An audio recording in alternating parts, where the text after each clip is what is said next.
Smart smart study.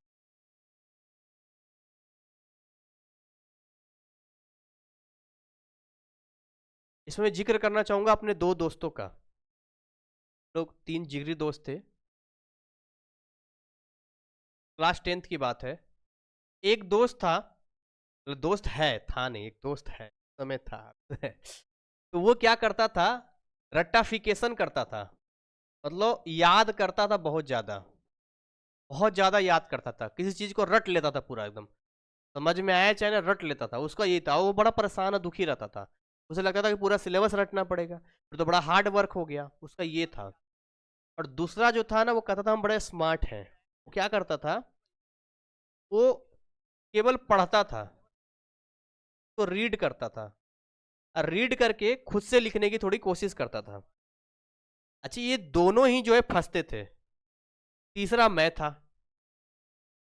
तीसरा मैं था। मैं क्या करता था, इन दोनों को मिक्स कर देता था। अब ये इसलिए फंसता था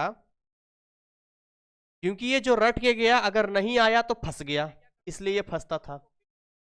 ये इसलिए फंसता था, नंबर कम इसका आता था, मतलब ऐसा नहीं कि बहुत कम, तो मेरे बाद आ गया ऐसा सेकंड टाइप का। तो इसको इसलिए दिक्कत होती थी कि ये पढ़ तो लेता था, लेकिन ये सोचता था ओवर कॉन्फिडेंस कि भाई हम तो, ऐसा है कि हम तो लिख लेंगे, बना लेंगे। तो 50% तो गलत लिखता था ये, 50% तो गलत लिख के आ जाएगा ये, 50% ही सही लिखेगा, तो नंबर कहाँ से मिलेगा। मैं क्या करता था, रीड करता था, और रीड करने के बाद उसको प्रैक्टिस करता था, ताकि वो चीजें मेरे हाथ और मेरे दिमाग में बनी रहे। वो प्रैक्टिस करता था, ये मेरी आदत थी। दूसरा, मैं पढ़ाता भी था। खैर, तो पढ़ाना और प्रैक्टिस करना एक ही चीज हो गया, एक्सप्लेन करना या कुछ भी करना। तो मैं इन दोनों को मिक्स करता था, और जब रिजल्ट आया था तो इन दोनों से ज्यादा मेरा रिजल्ट आया था। तो आप जब पढ़ेंगे तो आपको भी विशेष ध्यान रखना है। केवल रटेंगे तो भी काम नहीं चलेगा। पता चला आप 100 क्वेश्चन रट के गए, 100 में से किस्मत ने केवल 10 क्वेश्चन दिया, बाकी बाकी क्या खाली छोड़ के आएंगे? 34 35 या 40 सवाल होते हैं, क्या करेंगे बाकी का आप? है, तो वो भी बेकार है। पता चला कि आपने खाली स्मार्ट पढ़ लिया, हाँ जी वर हो गया done done done done done, लेकिन एन वक्त पे आपको धोखा दे दिया, क्योंकि आपको भूल रहे हैं, कुछ याद है कुछ नहीं है, आधा अधूरा हो गया, वो भी धोखा दे देगा। लेकिन सोचिए कितना अच्छा होगा, हम उसको पढ़ेंगे, समझेंगे, और समझने के बाद उसको अच्छे से प्रैक्टिस कर लेंगे। इसलिए मैं कहता हूँ हर फॉर्मूले को 5 बार 10 बार लिख लिया करो। मैं अपने क्लास में इसलिए बार बार 5 बार 10 बार लिखवाता हूँ। रीजन बस इतना है। किसी भी सब्जेक्ट की बात कीजिए, और स्पेशली उन सब्जेक्ट में जहां फॉर्मूला आता है, वो तो बड़ा इंपॉर्टेंट है। अगर आर्ट्स को भी ले तो उसमें भी लिखना पड़ेगा, प्रैक्टिस करनी पड़ेगी, कि उसके बिना काम ही नहीं चलेगा यहाँ पे। ठीक है, तो ये एक आपका रिवीजन का क्लू देता है। एक्चुअली कुछ बच्चों को रिवीजन करना ही नहीं आता है।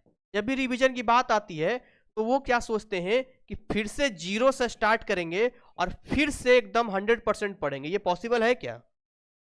हर बार किसी चैप्टर को फिर से पलट के देखना पॉसिबल ही नहीं है, टाइम ही इतना नहीं है।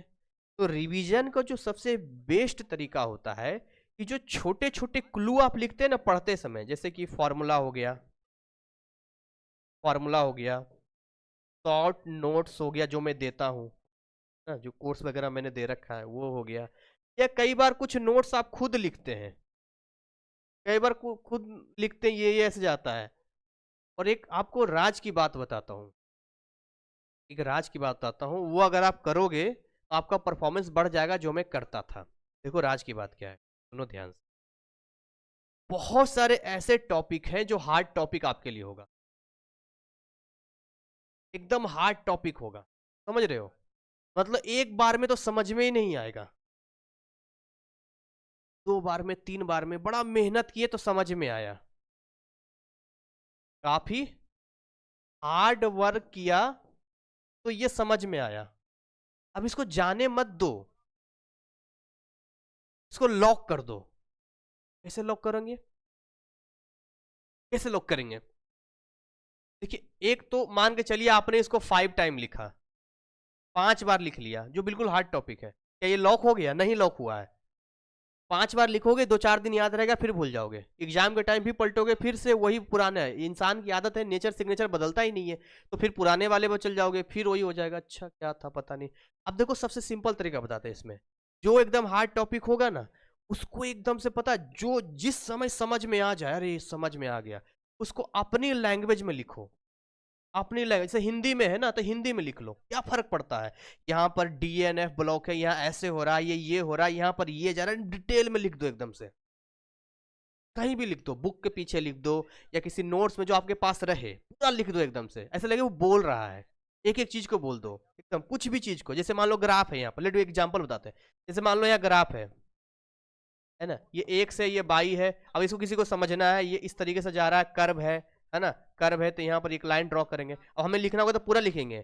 यहाँ पर 2 लाइन दिया है, नीचे वाला एक्स एक्सिस है, ये वाला बाई एक्सिस है, ये वाला ऐसे कर्व है, इसको ऐसे करेंगे। यहाँ ये कर्व है, यहाँ पर ये स्लोप है, यहाँ पर ये एंगल है। इसको ऐसे अपने तरीके से लिखो ताकि दोबारा तिबारा कभी भी भूल भी जाए ना, और सामने मिल जाए तो याद आ जाए, अच्छा यहाँ ये ऐसे ऐसे ऐसे ऐसे। आप इसलिए फंसते हैं रिवीजन में। आपको तो लगता है, मुझे लगता है 60-70% तो याद रहता होगा, क्योंकि लेटेस्ट है ना। बार बार दिमाग इन्हीं चीजों को भूलता है जो हार्ड टॉपिक होता है, और दूसरा फॉर्मूला को भूलता है। बस 2 चीज पकड़ के रखो, शॉर्ट नोट्स रिवीजन करो, आपको 80-90 लाने से कोई रोक ही नहीं सकता। बहुत सिंपल तरीका।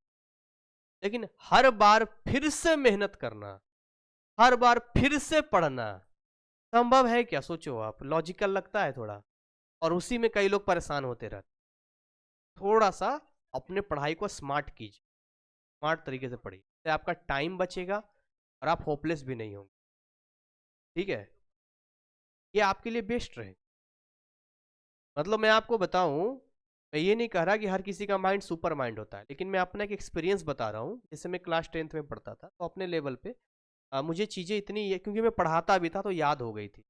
कई बार मैं घूमने के लिए जाता था, तो जैसे मान लो कि क्लास 10th में 10th के बच्चों को पढ़ाता था, इसलिए मुझे थोड़ा ज़्यादा याद था। तो मैं ये नहीं कह रहा कि हर कोई पढ़ाता है, ठीक है, लेकिन अपने लेवल पे पढ़ सकते हैं, रिवीजन कर सकते हैं। क्योंकि जब हम किसी चीज़ को पढ़ा रहे होते हैं तो हमारा कॉन्सेंट्रेशन हाई होता है। अब मैं पढ़ा रहा हूँ तो मेरा दिमाग कहीं और नहीं घूमेगा, यहीं पर चलेगा। लेकिन कई बार पढ़ते समय कॉन्सेंट्रेशन, ये सारा खेल कॉन्सेंट्रेशन का, कॉन्सेंट्रेशन खत्म हो गया ना, तो फिर आप खुद से पढ़ते पढ़ते भी आपके दिमाग में नहीं आएगा। और जिसका कॉन्सेंट्रेशन हाई रहेगा वो ऑटोमेटिक सीख जाएगा। तो बस खेल कॉन्सेंट्रेशन का है। तो जैसे 2-4 लड़के साथ में गए, घूमने भी गए, तो एक के हाथ में हिंदी का बुक है, एक हाथ में एसएसटी है, एक के हाथ में मैथ है, कुछ भी है। तो मैं क्या कहता था कि देखिए, हम घूम रहे हैं तो तुम लोग का भी रिविजन होगा, तब एक एक करके जहां मर्जी हो वहां से पूछो। तो कोई हिंदी का बुक पढ़ के कहीं से पूछ रहा है, मैं जवाब दे रहा हूँ, मैं भी देता था, याद हो गया था, रट गया था, करते करते पढ़ाते पढ़ाते हो जाता है। तो मेरा हो गया था। तो मैं आपको ये नहीं कर रहा हूँ कि आपको हर चीज याद हो जाए, कोई भी कहीं से पूछे, लेकिन कोशिश तो कीजिए। इतना तो कोशिश कीजिए कि आपको सारे फॉर्मूले याद हो जाए। इतना तो कोशिश कीजिए, जब कोई टॉपिक का, जैसे हाइड्रोलिक प्रेस आपको बोले, या ग्रेविटी की बात बोले हैं, एक्सेलरेशन की बात बोले, या कुछ भी बोले, तो उससे रिलेटेड पिक्चर दिमाग में तो आना चाहिए ना, ताकि हम उस पर कुछ काम कर सकें। कुछ भी वो टॉपिक से रिलेटेड माइंड में आना चाहिए, मतलब अप टू डेट बने रहना। अप टू डेट कौन बना के रखेगा? यही सब बना के रखेगा जो आप करोगे। मेरे लिए तो ये बहुत हेल्पफुल रहता था। आज भी कई बार ऐसा होता है कि जब मैं पढ़ा रहा होता हूँ, मैं जब पढ़ा रहा था आप लोग एनआईएस का, तो वहाँ पर मैंने क्या लिखा था, सिल्डिंग इफेक्ट, पी ब्लॉक में आता है सिल्डिंग इफेक्ट। तो वहाँ पर मैंने हिंदी में लिख दिया था पेंसिल से, उस मेरी आदत है तो मैं लिख देता हूँ। तो एक बार मैं ऐसे पेज पलट रहा था, तो मैंने देखा ऐसे करके, तो मैंने कहा अरे वाह, तो लिखा हुआ है। तो तुरंत दिमाग में मतलब ये चीज़ें हो गई कि अच्छा यहाँ पर ये चीज़ वो बड़ा हेल्प करेगा। बाकी अपने हिसाब से अगर कुछ अच्छा लगता है तो भी पढ़िए, लेकिन समय थोड़ा कम है, तो कम समय में स्मार्ट वर्क कीजिए, है ना। बोले तो वो काम मत कीजिए जिससे आप बार बार परेशान हो जाए। स्मार्ट तरीके से करेंगे तो ज़्यादा अच्छा रहेगा। अब किसी को यहाँ से कहीं जाना है, पैदल जाएगा तो वो हार्ड वर्क है। कोई गाड़ी या व्हीकल से जाएगा, जल्दी पहुँच जाएगा, वो स्मार्ट वर्क हो गया। थोड़ा सा अपने आप को अपडेट कीजिए, और अगर आपके पढ़ने का तरीका अलग है या थोड़ा डिफरेंट है तो उसको चेंज कीजिए, या कोई मॉडिफिकेशन करना है तो कीजिए, टाइम टेबल सेट कीजिए, जैसा भी आपको लगता है वो आप करके देखिए, आपके लिए बड़ा अच्छा रहे। ठीक है, तो इसी के साथ आज हम यहाँ पर ओवर करेंगे। उम्मीद करेंगे कि ये जो टॉपिक हमने आपको पढ़ाया था, प्रॉपर्टीज ऑफ फ्लूइड्स, उसमें आप अपना जो भी है डाउट वगैरह अगले क्लास में पूछ लेंगे। उसके बाद हम अगला वेव फेनोमेना पे आने वाले हैं। तो वेव फेनोमेना आप लोग कंप्लीट कर लीजिएगा, ताकि लाइव क्लास में हम डिटेल में भी डिस्कस वगैरह हम आपके साथ